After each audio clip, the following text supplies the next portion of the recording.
Do you feel happy all the time? Are you really happy? Now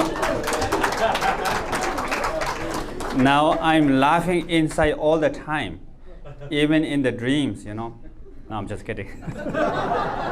So, the happiness, what I feel, not like hee like that kind of happiness, but there's contentment, joy, and there's sense of completeness.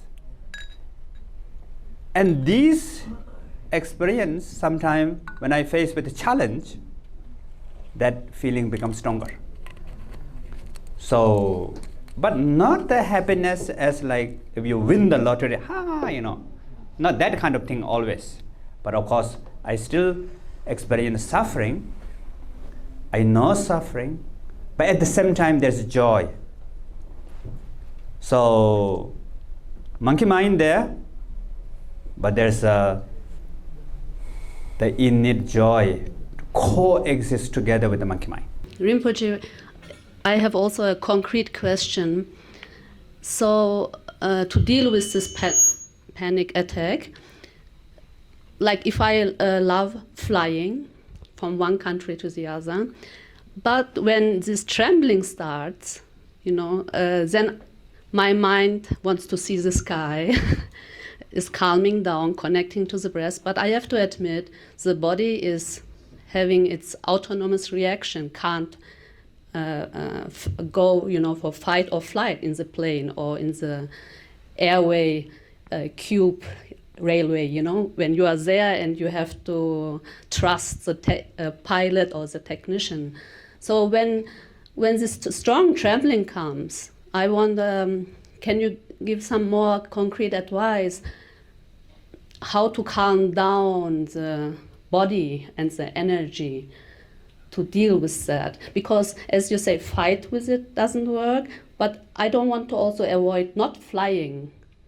So this would be helpful for me to deal with fear of death. I think it's a good preparation for dying. We have this step-by-step practice. So first step is to connect with the awareness, maybe through breathing, maybe through sound, maybe mantra, or the body, the sensation in the body.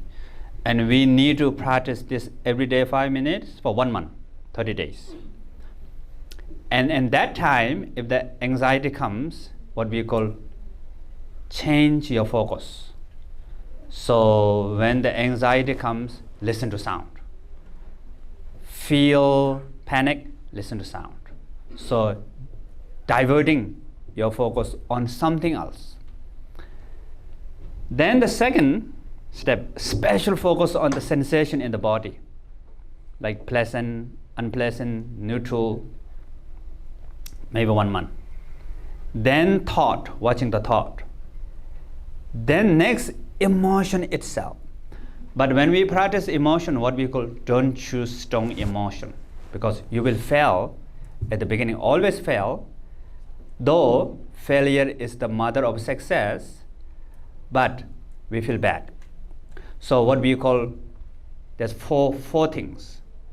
You observe, then try something different, then step back, and then take a break. So when I was young, I had panic attacks. Sometimes I cannot watch my panic attacks.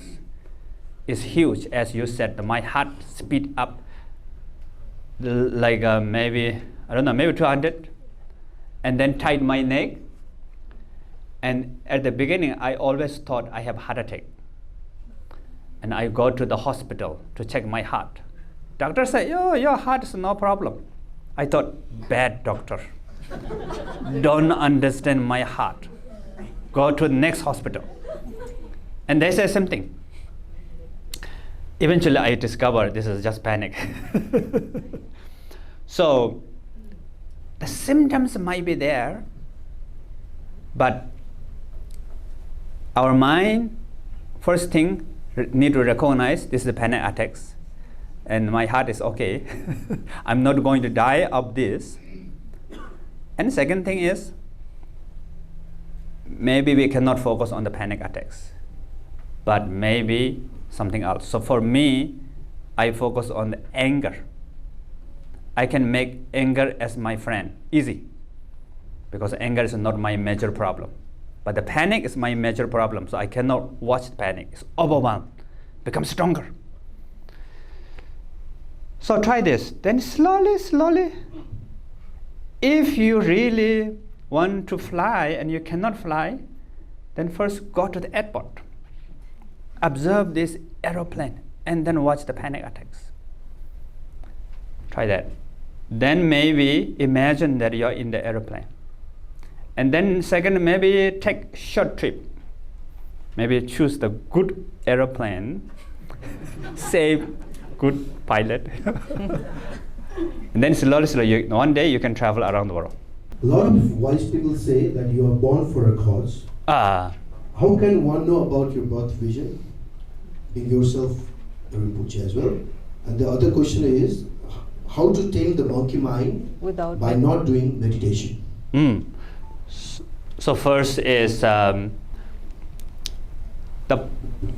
purpose. Sometimes the purpose, why we came to this world, sometimes we can find, sometimes we cannot find, because there's no such single thing that exists. What we call singularity is not exist.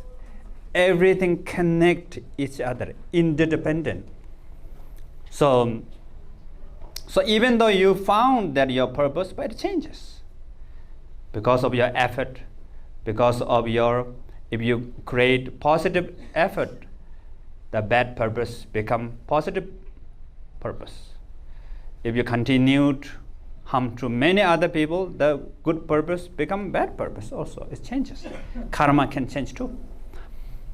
So how discover my purpose? Because of panic attacks. So I'm consider my panic as my teacher, my friend. I wrote many books. I'm here today giving this speech because of panic attacks. How to train monkey mind without meditation, is that right? Yeah. So I mentioned that before already, the mantra, special mantra. 7 times you recite, everything done. Okay. So I don't want to make a lot of joke. You get confused. So now I'm not talking about mantra, but you can do a few things. Do the appreciation or gratitude journal. Appreciate 3 things everyday life. Or if you cannot sit there and meditate, there's another way to bring awareness. You can write about your panic attacks. So when the panic comes, what is sensation in my body? What is automatic voices there? Normally there's automatic voice. We don't know. Talking something. Kind of like robot, talking. This fearful, this danger, this not good, so all these things. Then there's an image normally. What we call video, audio. So the voice are audio, image is a video, lot of sensation. Then there's a belief. So 4 pieces there. If you write down those again and again, it will help. Another thing is physical exercise.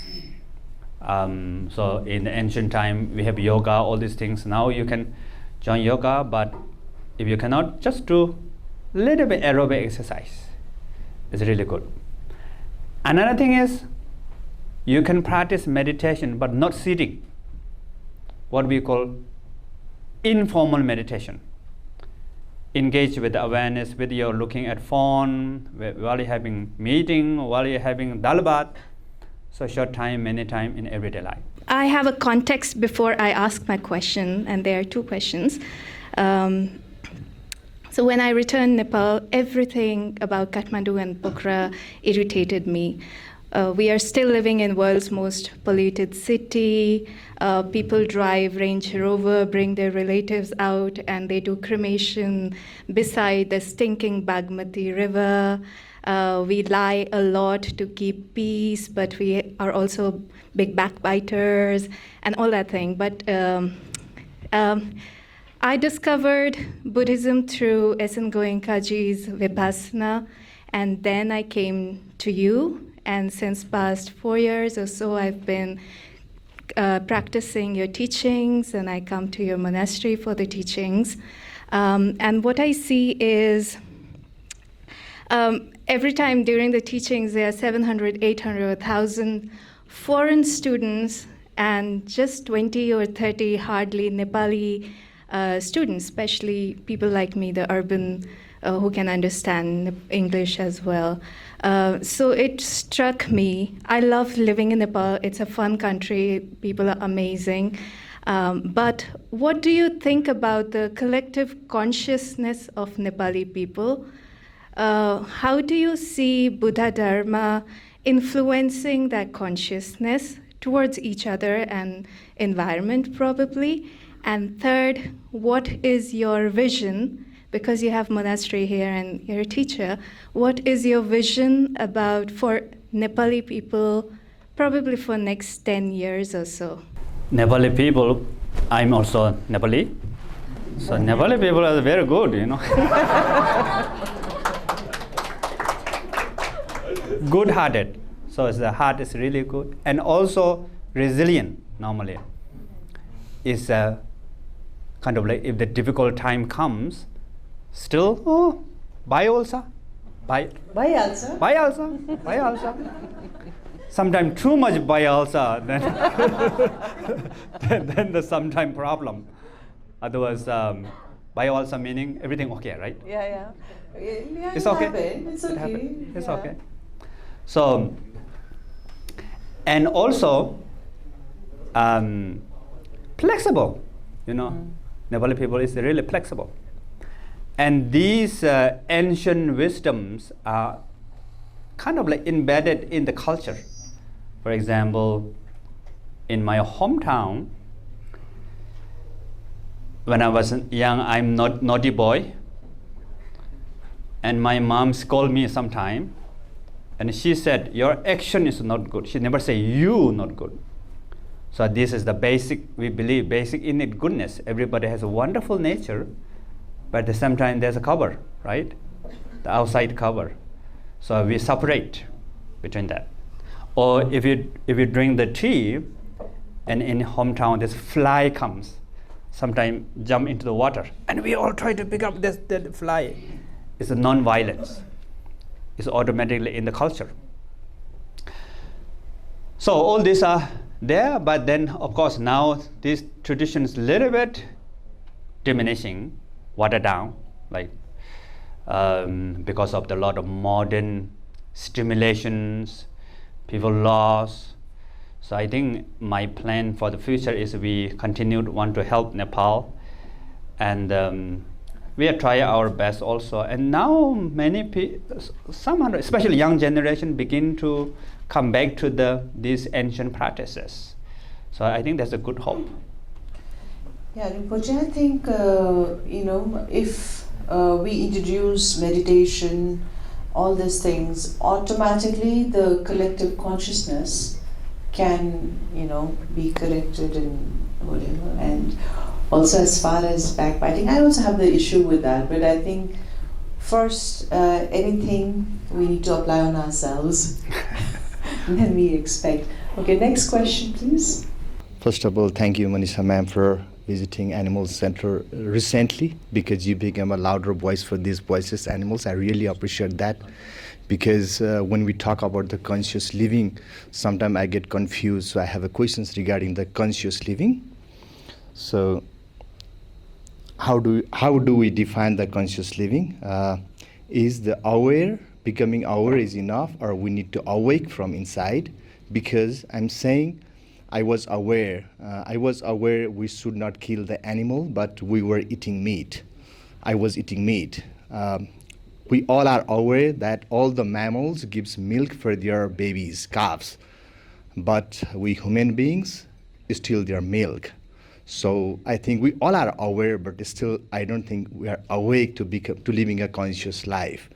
So one fine day, 4 years back, I must say myself awake and I decided, to live a completely cruelty-free lifestyle. That means living a vegan lifestyle.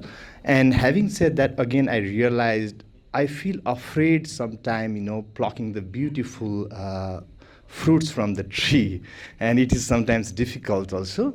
So how do you define to live a conscious life?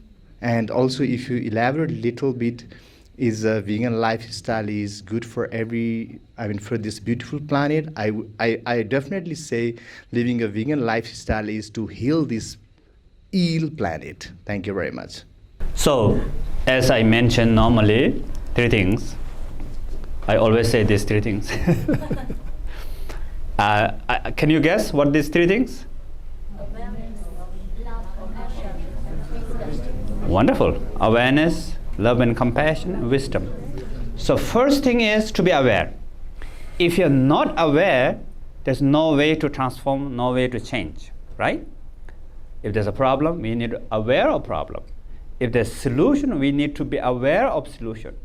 So the first step is the awareness. So, and that awareness begins with yourself, to be aware of the basic goodness that with us all the time. Then we will exercise that awareness, expand. In the end, everything becomes support for awareness. Then second important is love and compassion. So you're just aware, then there's no love and compassion. Who knows that awareness go to which direction, right? Now sometimes soldiers are training awareness to have better shoot the target. So awareness can go wrong direction too. But if we combine that awareness with love and compassion, then we can use awareness to help others, yourself, everybody, right? For the world. But they might have one problem. Sometimes we are engaging with the compassion, but then we don't know what's the right, what is the wrong. Maybe you say, I'm compassionate practitioner. Everything I have to say, you are right. I know you're not right, but I'm the compassionate practitioner, so I have to say you're right. So that is what we call compassion without wisdom. So compassion needs wisdom. So wisdom and compassion together, then it will really help yourself, your friend, society, world. And the world based on individual. If you change individually, world can change too, right? I just want to ask one more question. Rinpoche, in his context, how can we apply what wisdom?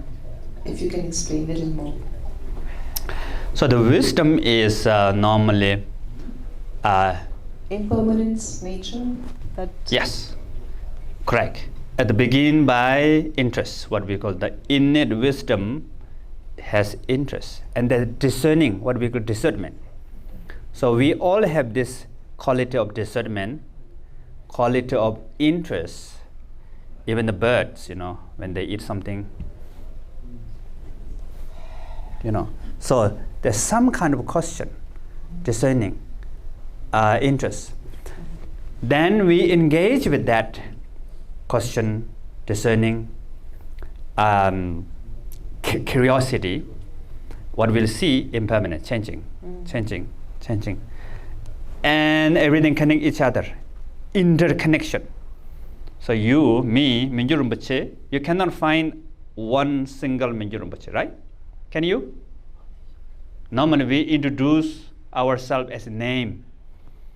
So when I met new person, I am Mingyur Rinpoche. So actually look like the name become like Mingyur Rinpoche, but Mingyur Rinpoche is not the name, right? Namaste. As you were talking about panic attacks, anxiety, I've had that. It took me a while to realize it because I thought I was having a heart attack, very hard to breathe, and I couldn't move my body. My bones were just stuck like hard stone. And my friend had to carry me to the emergency, and then once we got all checked up, the doctor was like, "You are fine." And I was like, "No, I'm not. I cannot breathe. I cannot move. My body, everything doesn't feel right." But the doctor was like, "No, that is called panic attack. So you need to get therapy." And I was like, "Therapy? But I'm fine. I've never had any stress, and whatever I've dealt with, I've dealt with. I don't need therapy." And then again, I kept on having breathing problems, anxiety, and again, the next year, I again have this strong, stone cold feeling. So I spoke about whatever happened to me, to my friends, to my relatives, and everyone keep on suggesting me to get therapy.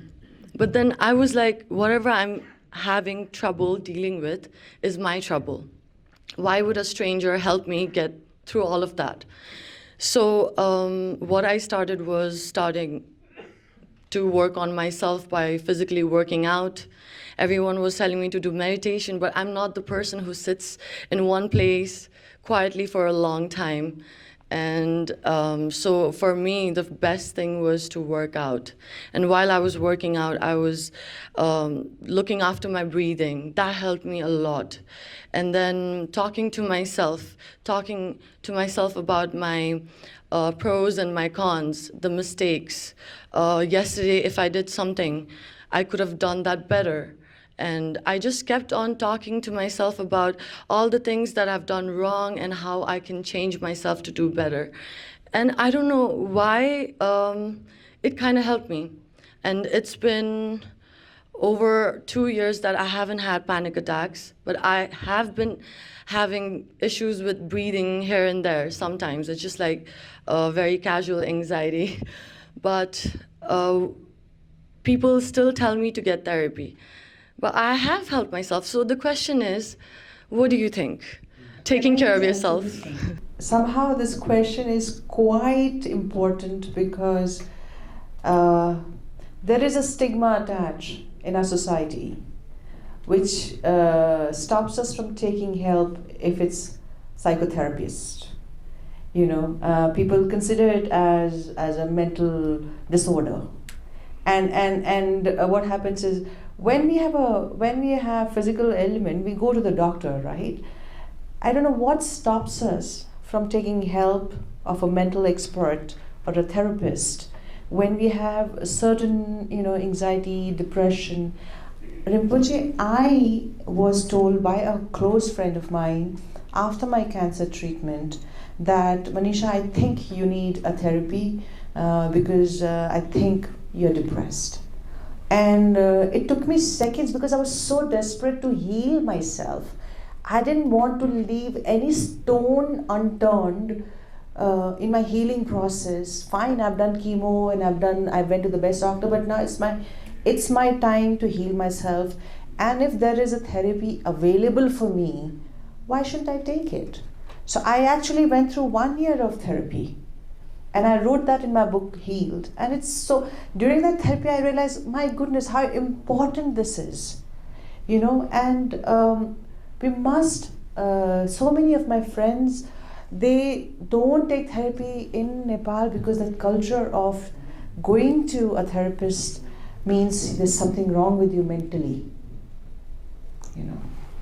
Thank you very much for sharing this. And also thank you very much for sharing your experience. So normally, one of the important actions that we can do is sharing these panic attacks. When we share, what happens? The awareness comes. And that awareness again becomes like light. The panic is like froze. So it's not easy or very courage, not easy to share, especially in Nepal. Sometimes have stigma, right? When I first write my panic attack story in my book, everybody said, "What are you doing? Are you Rinpoche? Not supposed to have these things." And yes, I think therapy is totally fine. And having these panic attacks is different than crazy. It's not crazy. It's not mentally ill. Mentally psycho, not like that. It's just different type of, like physical disease, there's a different type of like thing. So in the mind there's different things, but it's not the crazy. And also the right therapies, as you mentioned, really helps. It did. And what you did is you bring awareness to your own feeling, like watching the breathing. It becomes like breathing meditation. So meditation, not necessary to sit all the time. You can do with the movement. Special if severe depression, anxiety, panic at the beginning, movement is very important. Physical workout, physical exercise is very important. And you talk yourself about so many things. Also help this develop awareness. But no need to concern too much about negative. So you can talk about positive things. Yes, now I'm very grateful and appreciative about everything that I have. And I don't look at things that I don't have. I look at things that I have and more looking up to the future and dreams, manifesting. Wonderful. Wonderful. So sometime in Nepal, we might facing these things, but sometimes we suppress. So maybe you can look for some solution, some meditation, therapy, physical exercise, and also food is important. Need some, what we call protein. Dal is very good. Drink some dal time to time, more. Breakfast dal, lunch dal, dinner dal. Then uric acid. Not too much. So this is something I've dwelled on it for some time. So how can we in modern society, which is noisy, practice non-attachment while still caring for family, fulfilling your responsibilities towards them, your obligations towards the employees, and even being competitive at work? How do you practice non-attachment? So what we call letting go is not the giving up. So not attachment doesn't mean you have to leave everything behind, go to the cave. When I did this in 2011, went to the wandering retreat. But not necessary to do like that way also. And I'm not recommending also, it's a dangerous retreat. So the real meaning of letting go of attachment is the accepting reality as they are, impermanent, up and down, accepting. Life is like stock market, it's go up and down. Accepting that is the letting go of attachment. And what we call try our best, but don't too tight on the result. So that also letting go of attachment. What we need to give up is the negative attachment that on purposely really want to harm to others. That we need to watch out. But to help family, pursuing job, live your life, study, working hard, it's okay. It's a kind of grasping, but not a negative grasping. Some is positive grasping, positive attachment. So in our text, what we call Tumhal Nyewar Shidendo Debu Momba Domeja. Understand? No. No. So the meaning is, if someone wanting to free from suffering, don't get rid of the ignorant of privation. Privation meaning? Meaning, I want to do this to help everybody. There's a goal. But that's some kind of positive goal, right? So if we think everything pursuing goal is attachment, then in the end we cannot do anything. This is no good, this is attachment, this is a problem, this is grasping. So we cannot get rid of that also, but even if we get rid of that, it's unhappy. Basically, like for me, an example, I'm an actress in Mumbai film industry, in Hindi film industry, and I love working in cinema. I'm so attached to it. I enjoy this whole process of making cinema. And I'm ambitious. I want to really do well in my work. I want to be remembered as one of the finest actresses of India. I strive, I put in so much of a hard work, right? But what happens if I don't get an opportunity, or I do great work and I don't get an award or recognition? How do I deal with the detachment of expectation? Sorry, the disappointment of expectations. Yes. So, we need to accept the impermanence. Mm-hmm. So life up and down, and like stock market, go up and down. Mm-hmm. Because if it go up and down, then people do business, right? Right. If stock market never go up and down, it's the same. Nobody does business. Right. So normally in our life, we face time to time obstacles, problems. Mm-hmm. So in the Tibet, Mm-hmm.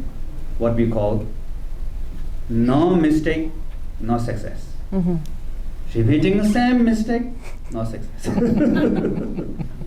So the mistakes, obstacles, problems, sufferings, really great opportunity to learn, grow. Like panic attacks. I have panic attacks. Because of panic attacks, I'm here. I wrote book. I'm teaching this meditation. So from that obstacle become opportunity. So in my life, a lot of like that. Like Nepal, there's earthquake came, right? So that time I was in India, actually near the Badrinath, Joshima. Badrinath. Yeah, down there, Joshima, in the lunch time. So I didn't fall because the earthquake not so strong there. But then I went to the Badrinath. I didn't know about the earthquake. I become like sadhu, you know. And there's a cave. I was in the cave. One day I come down. There's all over the place newspaper, and it's all about earthquake in Nepal. Mm. So I got shocked, you know. Mm. And some monastery also there.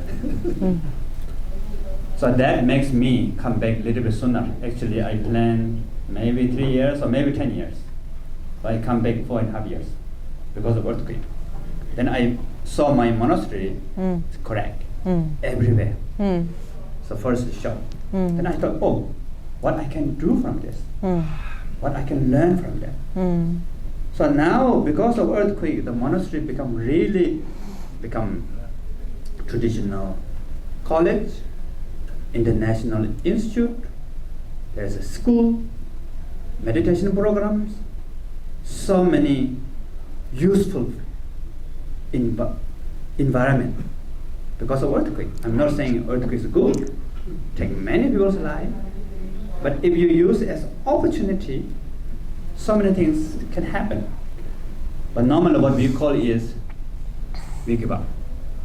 We stuck on we only see the negative aspect and we don't see that positive aspect.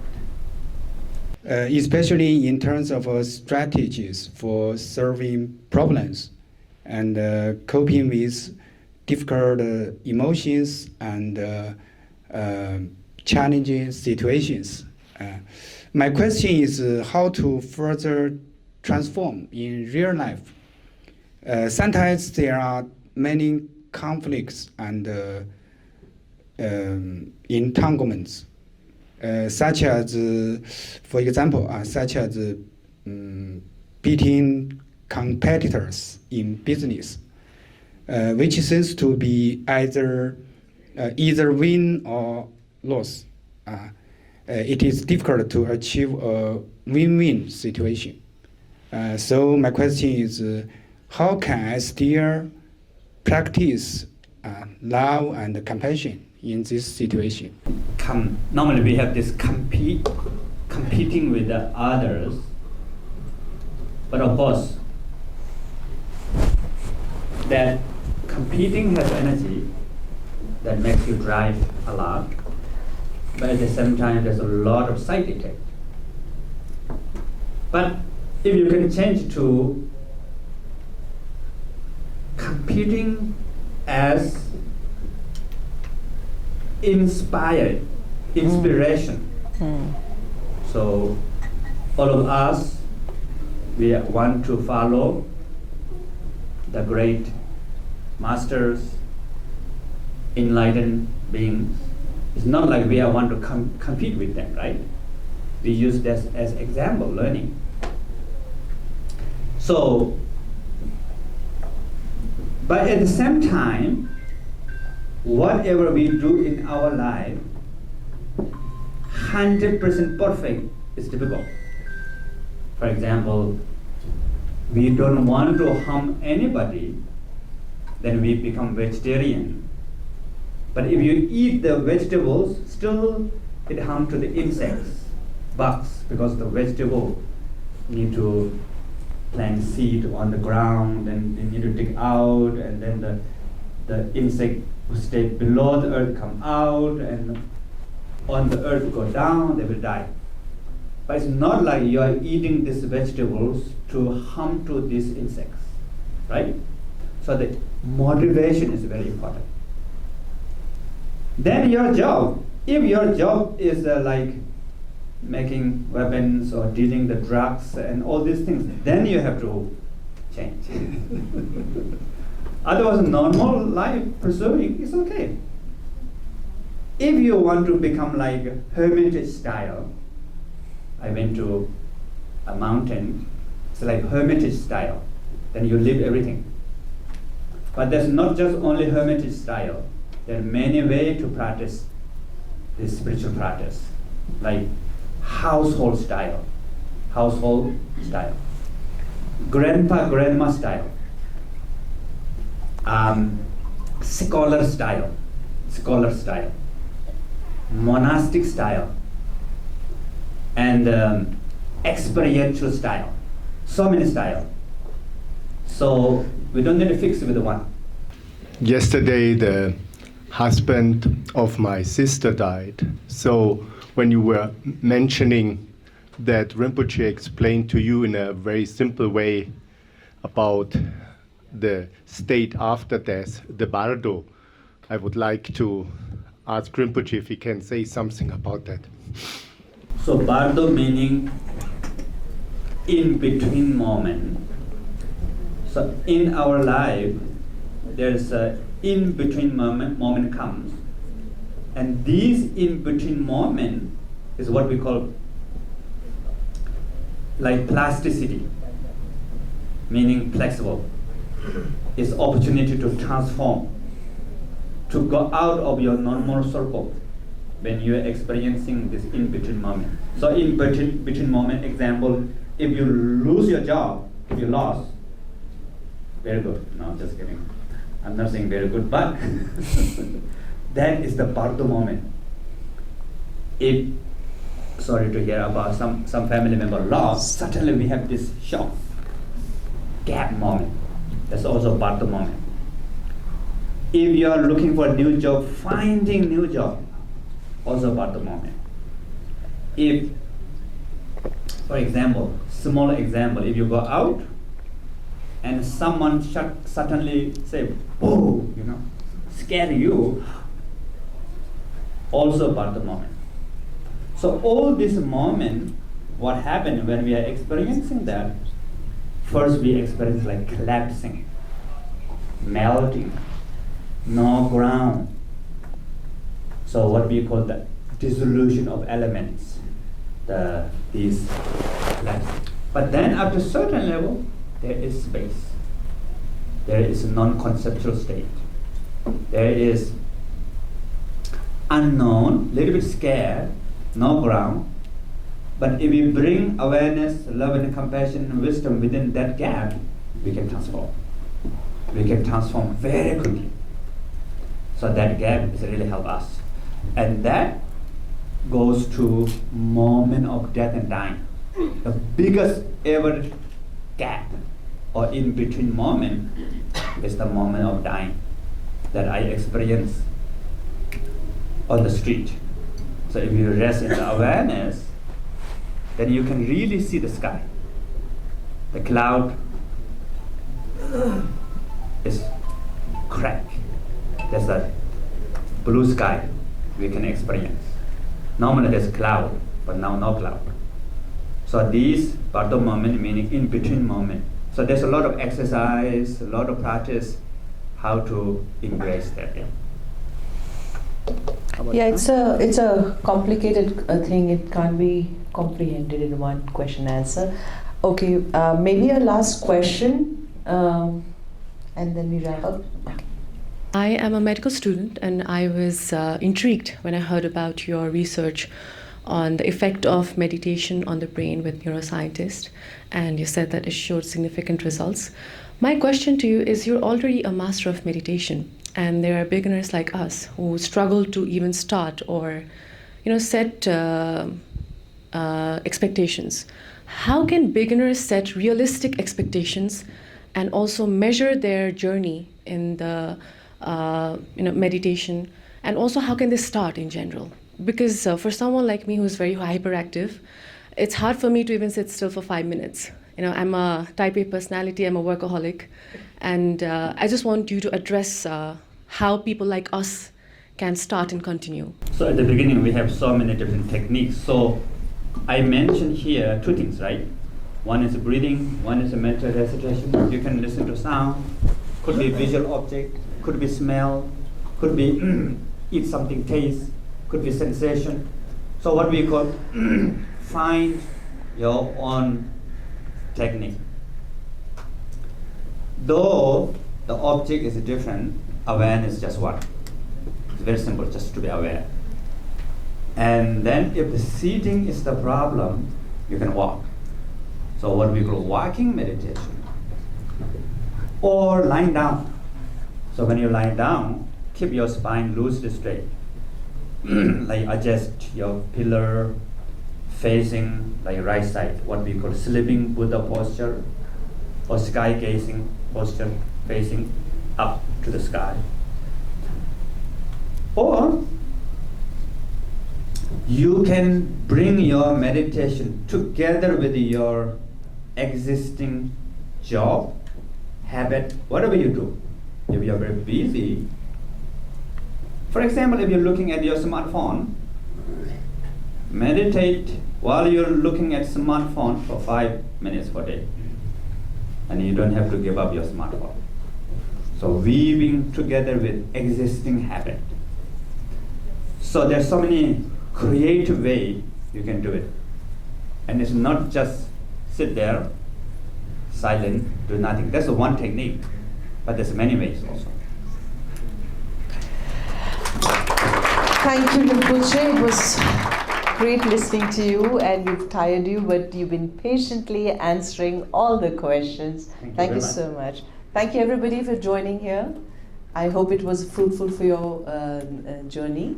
Thank you so much.